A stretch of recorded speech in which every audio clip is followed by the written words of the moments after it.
Good morning, everyone.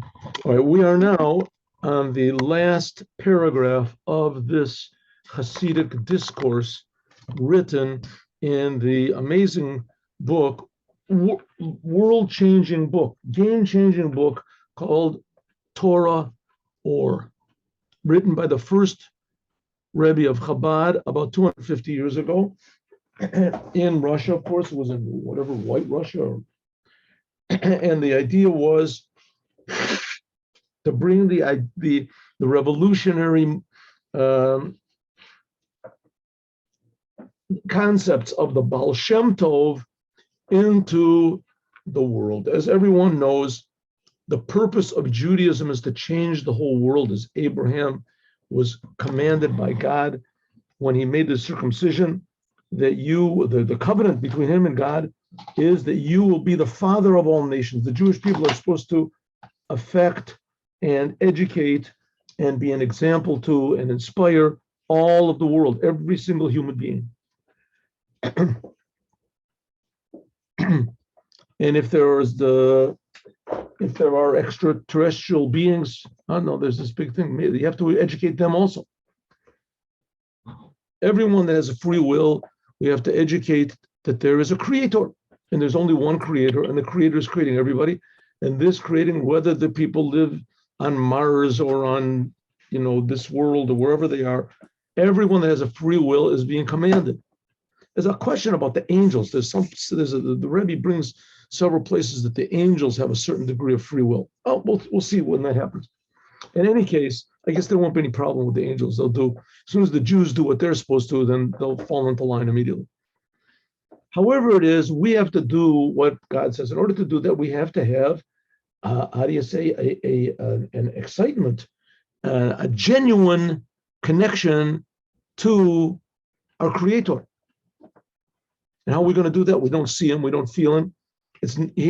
God has none of the qualities that make us excited in our day-to-day lives, right? You can't take it to the bank. You can't impress people. It's not your friend. He's not you can't see him. You can't hear him. You can call to him, but you don't know if he listens, if he answers, or whatever, who knows, right? There's all sorts of people that deny that he exists, right? If you have $1 million in the bank, nobody denies it exists. You can prove it. Here you can't prove God. So we're supposed to not just believe that God exists, we're supposed to feel that God exists, and we're supposed to be certain that God exists, and we're supposed to be excited that God exists. And most of all, we're supposed to put all this feeling and excitement and certainty into action. And that's what the Rebbe does. That's what the Rebbe is doing. That's exactly what Chabad Hasidut is. And that's what Moshiach will do for the whole world. And that's why we say that all the Rebbes of Chabad, the leaders of Chabad, from the first Rebbe of Chabad until the final Rebbe of Chabad, are the Mashiach of their generation, of Mashiach. Because the whole job of Mashiach is to educate and to inspire, first of all, the Jews, and then after that, all mankind. But Jews first. And so that's what we've been trying to do, at least put it into our minds, these ideas, and that's what this discourse is talking about. Number one, how to get these ideas into your mind. Right? Well, that's what we're doing. So you don't have to have anything to tell you how to get into your mind. That's what it is. We'll open the book. Says the Rebbe, that's not the hard part. The hard part is not just opening the book and opening your eyes to see the book, but opening your heart. And in order to open your heart, you have to open your throat. The thing that separates between the mind and the heart is your throat. So it's very possible a person can give big lectures about honesty, and then he goes out and he lies. He gives lectures about being calm, and he goes out and he gets aggravated. Because your mind and your heart are two different worlds. And what's separating between them? The neck. Says the Rebbe, what is the neck? The neck is, especially it says there's the food pipe, there's the windpipe, the food and drink. And this goes, here he doesn't discuss the windpipe. The main thing is that the food and drink, in other words, your connection to the world, the pleasures that you get from the world. Being connected to the world is not so bad. You got to be connected to the world. Our whole purpose of being here is to fix up the world. But the problem is that we get too connected to the degree where all there is becomes the world. We forget about ourselves. We don't know who we are. And we certainly don't know what God is. So so the Rebbe said, how do we do it? First of all, you have to contemplate. Then you have to cry out to God. Then you have to use your power of speech to say words of Torah, written Torah, oral Torah. And the Rebbe explains the importance of each one of them, what the written Torah is and how the oral Torah means the Mishnah and the Talmud, to learn it, to understand it, but to say it. And when a person uses his throat to say words of Torah, that frees his throat and allows the ideas, we're talking about spiritual constrictions, and allows the ideas, the wonderful ideas you have in your mind that you're sure are true, come into your heart. So you start to really love God and appreciate God and fear God, right? You're afraid of going against what God wants. A healthy fear, right? Like when you're driving your car, you're naturally afraid of driving on the wrong side of the road. It's a healthy thing. And you have faith in God. And after all that, you have joy. You're happy. That calls revealing God. But call a giloy or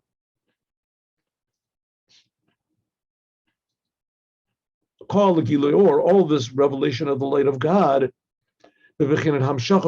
drawing down God into the world and making this world into like a holy temple. Not like the holy temple was revealed, like at Mount Sinai. God was revealed in the world, but to do it in a permanent way, everything depends on our heart. Like it says, whatever the heart desires, yitnu, a person will incline. Therefore, a person has to arouse, a Jew has to arouse, first of all, his love. Mikodem, first of all, to arouse your heart to love in prayer.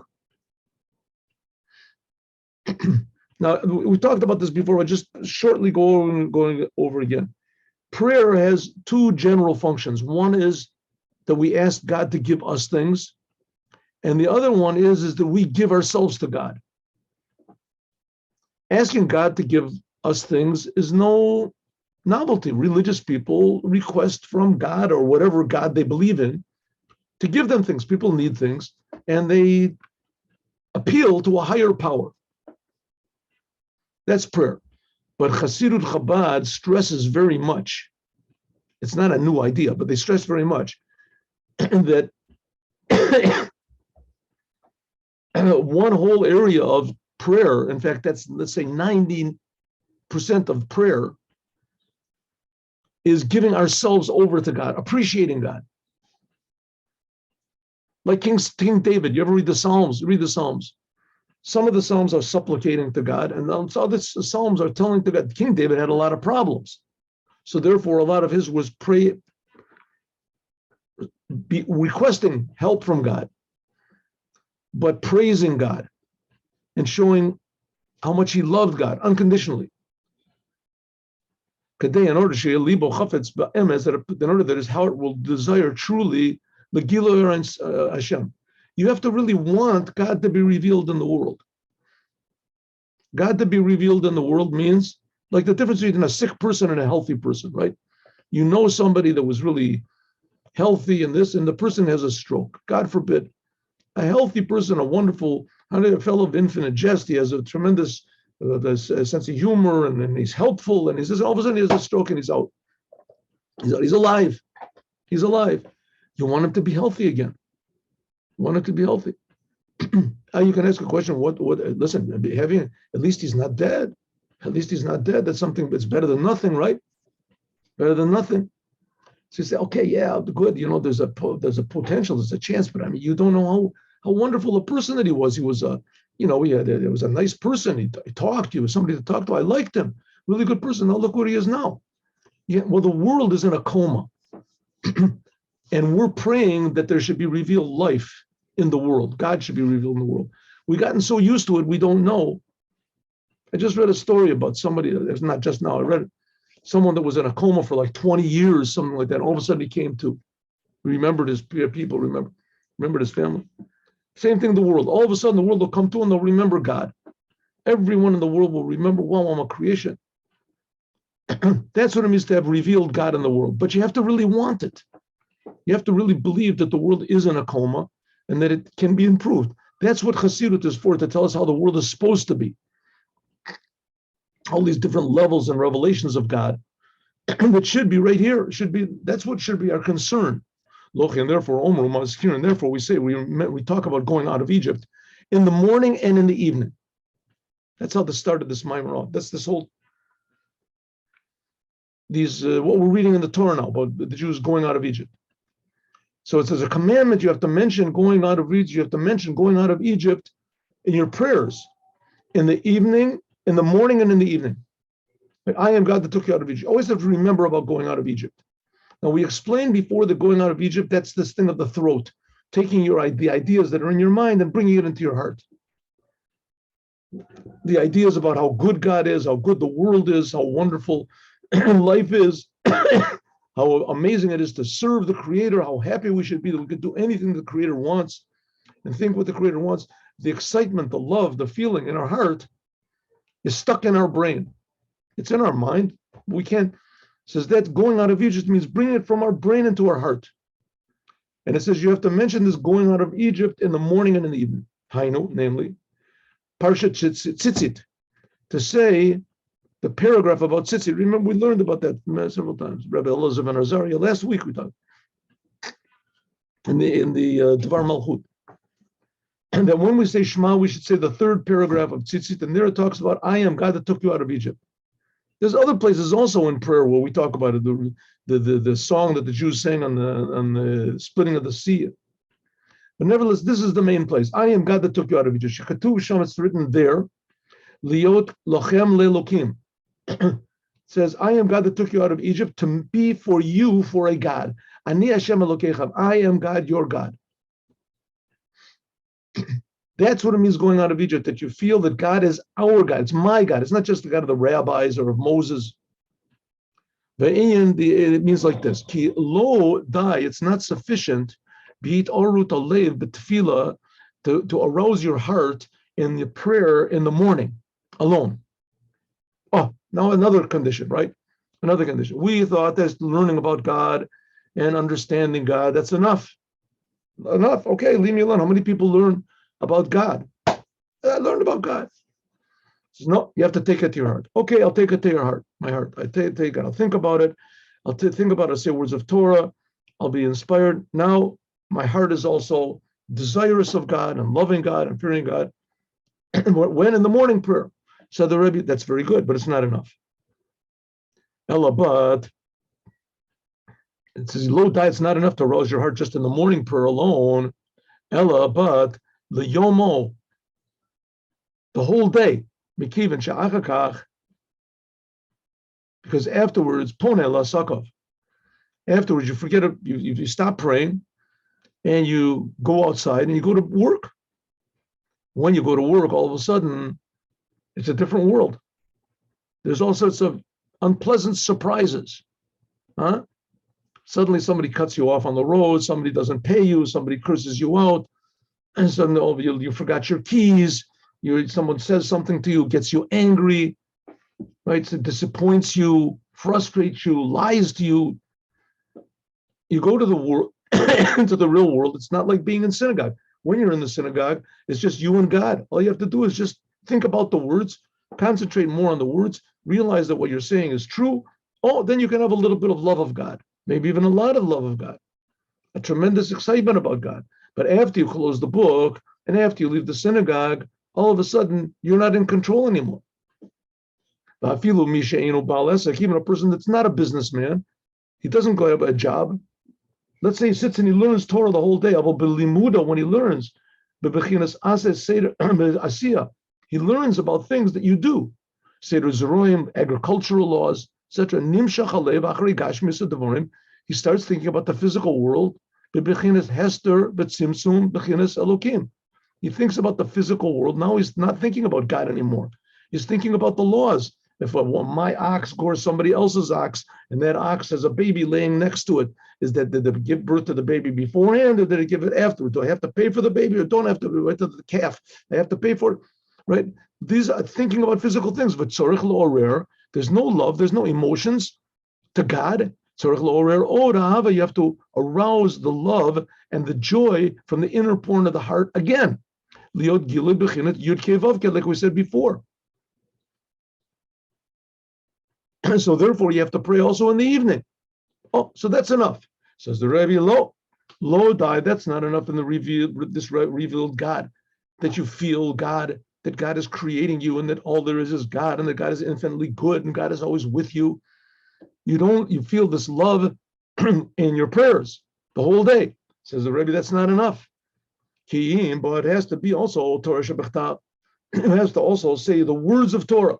Hakol Kol Yaakov, the purpose of the Torah is not just to open your throat, like we said, that you get emotional. It fixes up the whole world, Liot Kor, because when it says when you read the Torah, you're not reading in the Torah, it says you're calling in the Torah. Korah b'Torah.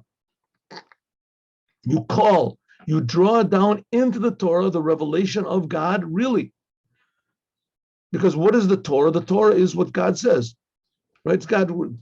If a person sings a song, let's say you sing a song of, who knows, a melody, you hum a melody of Mozart. So that's it. Mozart wrote this thing. When did Mozart live? I don't know, 300 years ago. I'm not a big history major. Mozart wrote this 300 years ago. And so but when you say the words of the Torah, this is what God is saying right now. This is not just what he told Moses to write down 3,000 years ago. You are saying the words of God right now. God is right. There's only one Torah. There's only one God. There's only one will of God. There's only one. There are no others. All the others are lies. God only gave the Torah. That's all. When you say the Torah, you are saying the words of God. Mamish, a Jew. We're talking about a Jew. Like we learned before that the Jews are called desirous land. The Torah is like a seed. But you have to put the seed in the proper land. The Jews are the seed, the commandment. Saying the words of Torah, this draws down godliness. And non-Jews can also say the words of Torah, but it doesn't have the same effect. Then afterwards, Torah Shabal Peh, and then afterwards, okay, so you have love of God in the daytime. And then after you finish your work in the world, you have love of God also in the nighttime, the whole rest of the day. And that's not enough. Then you have to learn the oral Torah, and then the written Torah, and then after that, the oral Torah. Bechinas bittul mamish, you're totally surrendered to God. Liot asim devarai b'ficha. Then my words are in your mouth, and my ideas are in your brain. Because when you learn the written Torah, there's not so many ideas, right? You don't really understand what you're saying when you say the words of the Torah. You have to have the Talmud in order to explain what you're meaning. The meaning, then you have God's meaning in your brain as well. That makes Dira a dwelling for God. This is the big Betachtonim in the lower worlds. Kanishkaleh, like we said before, Liot Bechinas Havaya Elokechem. Then God becomes your God. And here in this Maimon, he didn't talk so much about doing the commandments, but he's talking more about how we can unite ourselves and be a vessel to bring godliness into the world. Elsewhere, he talks about the commandments that really brings God into the physical world, even more so. Okay, now let us go to the end of this, and there's also a mimer here in the end which talks about the same thing, because remember we talked about that the land of Israel is the land of the deer. Remember we said that it gets bigger and bigger, so let's see, let's go, here we go. Let's try this. Oh, not too far. There it is.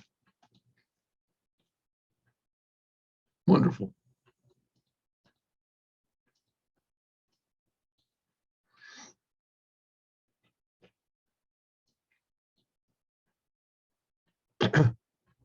Okay, here we are. A little bit bigger. Let's make this a little bigger here.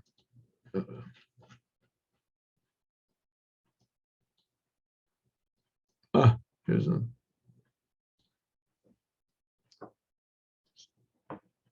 there we go. But now, Yesh Laber, this is the very end of this week's chapter. Ata now, Yesh Laber, we can explain Inyan, the whole topic of an Atati Tzvi Ba'aretz HaChaim, that I have given my Tzvi means like my power, my desire, my diversity. It says my beauty, Tzvi, Tzivayon. It talks about it in Bati Lagani. It's Tzivot Hashem. The Jewish people are called the armies of God, Tzivot Hashem. Tzvi, and he said, brings that Tzvi also means a deer. And we said that really refers to Eretz HaChaim, the land of Israel. Spiritually, that's the oral Torah, Torah Shabbat Peh, the Talmud, etc. And it's called the land of the deer. Why? Because the oral Torah, this includes in it all of the explanations, genuine explanations of the rabbis, all the commentaries on the books of the Torah, all the midrash, all the laws, and it gets bigger and bigger and bigger, more and more commentaries, more responsive. People ask great rabbis questions and they bring answers, and they bring into consideration other rabbis, and there's more answers and more delving into it. It's fantastic. Rabbi Moshe Feinstein, Rabbi Weiss, and all these amazing answers and questions and answers. There's tremendous numbers of Talmudic geniuses in serious people. I'm talking about serious people that love God, and they have tremendous minds, and people ask them questions in law, sometimes difficult questions in divorce and other things, and they give answers that are written down, and this is part of the Torah, and it gets bigger and bigger all the time. It says that's like a deer, no matter how much flesh meat it has, the skin stretches to accommodate the meat that is inside of it. So you never see a deer, no matter how big it is, that its skin bursts. No such thing. There's always room. It's the same thing with the oral Torah. There's always room. The same thing with the land of Israel. There's always room for more and more Jews. This is a good thing about Torah Shabbat Peh. I know Otam, another reason. Shani, another reason why it is called Eretz Tzvi. Why it is called the land of Tzvi, the land of the deer. Like I said, Tzvi also means power. It also means the beauty. It means the diversity. A Tzvi also means will. Milashon Tzivioni, my desire. V'kein l'tzivionan nivru. Everything was created according to God's will. HaKodesh Baruch Hu sha'alem asked, Ritzonechem she'evratchem, do you want to be created? Everything that was created, God asked at first if they want to be created. Desire. So tzvi means desire. V'chein lo aviem, it says, I will not, and lo avitem, I will not, bring them. It says lo tzivitem. Avi also means the desire. Ki b'lashon HaKodesh, because in Hebrew, Gamken also pirushu chefetz, desire, or hadar of a pair, or beauty, kamavur, like it's explained in books. I desire that thing means the thing is desirous. It's beautiful, beautiful. So the land of the tzvi means it's a place that's beauty, and it also expresses God's will. And that's the oral Torah, the oral Torah. The written Torah is God's wisdom. God's wisdom. We see it, they're amazing, but you can't understand exactly from the written Torah what to do. You can't understand what to do. It's just an open field. Anybody can do what they want. We've spoken about this a lot of times. There's nothing that's really clear in the written Torah. Right? What does it mean don't kill? What does it mean don't steal? Even the 10 Commandments, the most obvious things in the world. The Shemitah, what is Shabbat? When is Shabbat? It's Sunday, Monday, Tuesday. You have to keep Shabbat. What does it mean? One day in your life you keep Shabbat. It's one of the 10 Commandments. Hainu, namely, Shiratzona. By the way, the 10 Commandment, the commandment of keeping Shabbat is only for the Jews. Non-Jews are not allowed to keep Shabbat. They're not allowed even to make a day for themselves. To make up a day for themselves and say, okay, it won't be Saturday, it'll be Sunday, Monday, Wednesday. It's not. It's forbidden. 7 Noahide commandments. Part of the 7 Noahide commandments that a non-Jew is not supposed to make a Shabbat for himself. We'll talk about that more. I'm afraid the fact is that I'm not I want it to be, but I'm not expert in the seven Noahide commandments, exactly what is implied by each one, which maybe we'll make a class about that. Maybe I'll get more expert in it, and then we'll make a class on it. But in any case, non-Jews are not allowed to keep Shabbat. You can see the Rambam. The Rambam explains, I think it's in the 10th chapter of the Laws of Kings, something like that, right before he talks about the Mashiach, he talks about the non-Jews. In any case, the land of Israel is called the Eretz Tzvi, which means the land of desire. And that's what the Torah is. Hainu sheratzono, that the desire of God, Yisparech, blessed be He, and God's chayfetz. The word chayfetz means like an inner desire. This is an inside of will, of desire.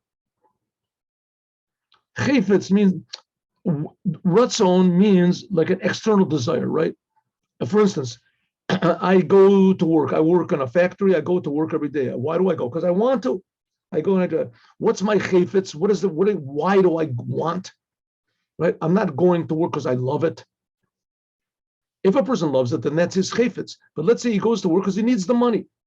So, but he wants to go to work. He wants to wake up in the morning, but he does not want to get a phone call and say, listen, you're fired. So he wants, that's ratzon.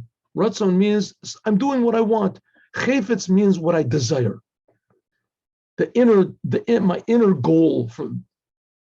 Okay, so this is the land of Israel, is where God chayfetz. It's called Eretz Chayfetz. Also, the Talmud is called Eretz Chayfetz. Vahu meluvash umitgale, and this the will of God is put and revealed be'eretz achayim, in the land of life.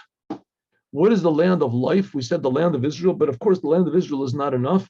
Shehi Torah Shebal Peh, which this is the oral Torah. The land of Israel without the Torah is like a body without a soul. Bezod, Od, Mala, this is another good quality about the oral Torah, the Talmud and all the laws and etc. over the written Torah. The written Torah is called Mikra. The Mikra Torah, the written Torah, we said is Mikra, you call to God when you say these words. This is the wisdom of God. Mochin to Abba. When it says wisdom, it also means life. Namely the level of Chachma. This is God's wisdom. This is God's life force. But you don't see why. It's not the will of God. Why did God give the written Torah? You don't see anything that's above God's wisdom. Torah is a very amazing book. But from the Torah, you could never understand that you have to put on tefillin. A Jew has to put on tefillin. You have to put what exactly is a mezuzah on your door? What is a mezuzah? What is it? What's a mezuzah? What is the Shemitah year? What is Shabbat? Like we said before, what is all the laws of the Torah? Nothing is clear what you have to do. Shar, Lavin, you can't understand or decide any laws, is a psak din, which is really God's will from the Torah. Or chiyuv osar, what's permissible, what's forbidden, etc. You can't decide from the written Torah. That's the big problem with the Gospels.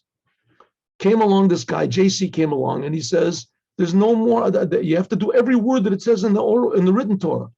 But you just don't know, I'm the new explanation. I'm the oral Torah. I'm explaining all the words of the Torah. So if so, you can't understand anything. It's impossible to understand any laws. The written Torah is just God's wisdom, but you can't understand what's God's will.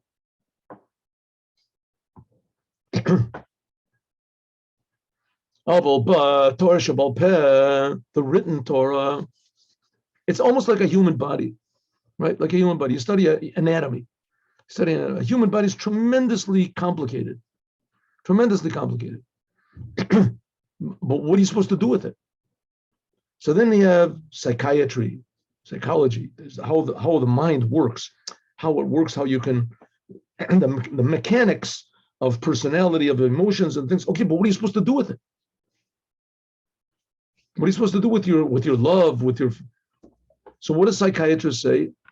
just whatever makes you happy, and you don't hurt anybody. We don't know.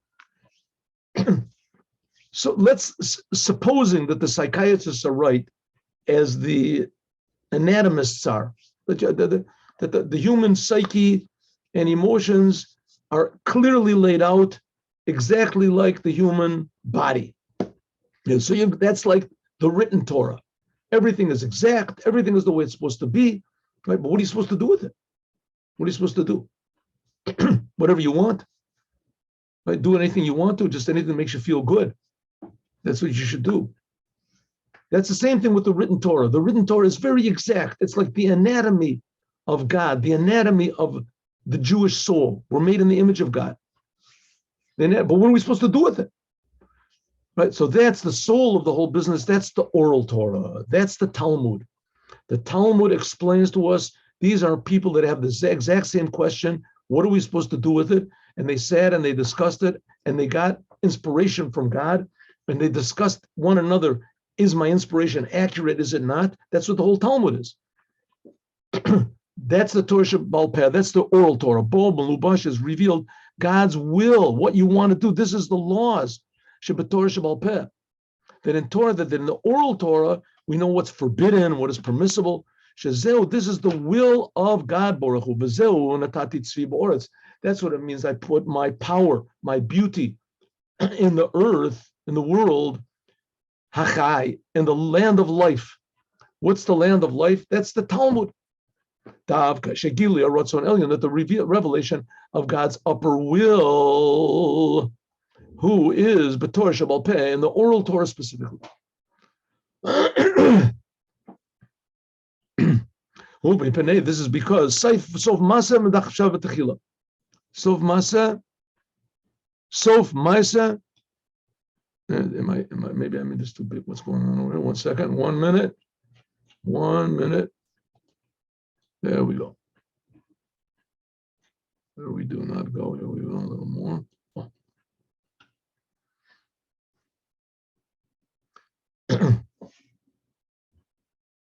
So of Masa, because the end of the deed, the final deed, when it's what we actually do in this physical world, this is what was in God's thought in the beginning. In other words, our deeds reach the highest aspect of God's thought. Like we said before, notes techilas at the beginning is found where? In the end. And what we actually do, all the heavens and all these ideas and spirituality, this is all wonderful, but it's all just a means to an end. The end is what we actually do. Therefore, Nikram Amalchus, therefore it's called kingship. Eshet Chayil, a wife of valor, Ateret Bala. The physical world, which is called Malchut, is, we said, the feminine aspect that receives. Well, in the end, a valiant wife, a wife of valor, will be a crown to her husband. In other words, husband, we're talking about all the spiritual levels. Well, the physical world that's receiving will be higher than any possible spiritual level you can think of, above the spiritual. Nikra, that's called Eretz Chayfetz. That's why the oral Torah, where it talks about the laws, what you actually do, is called the desirous land.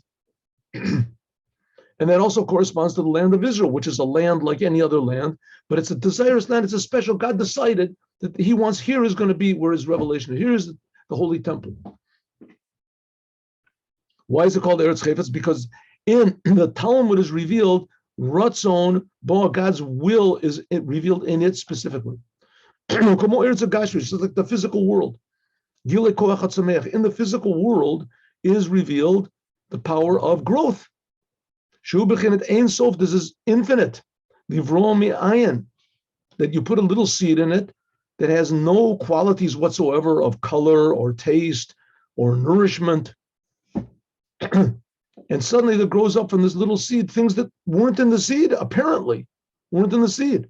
Pops up from nowhere, right? Taste and color and vitamins and fragrance, right? They have an apple tree, has the fragrant flowers. It's beautiful to look at, right? I'll look at a seed. How long can I look at a seed? Says that specifically, if you take the seed and put it in the ground, it grows. If you put it in the air and the fire and water, it doesn't grow. Like it says in the Geras HaKodesh, a mimer over there, the importance of this physical world. And we can see it because the physical world has the power of growth. The same thing is in the oral Torah also. It has this power of growth. There is agados, there's laws, we said there's laws, there's explanation. There's also all sorts of stories, upiskei dinim, and all sorts of laws. And agados, and the stories where it tells about, for instance, Abraham, it says that he was thrown into a fiery furnace, and that they tried to chop his head off and chop Moses' head off, and his head turned to. These things are not written in the Torah. All these stories, this is also upper wisdom of God. But the laws that's God's will.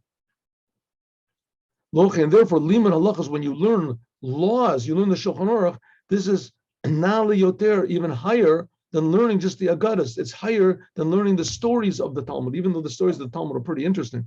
You look at like this book called Ayin Yaakov, has all the agadas of the stories of the Torah, of the Talmud. Fantastically interesting. And it says that the majority of secrets of the creation and the Torah are concealed in the stories in the Talmud, the stories.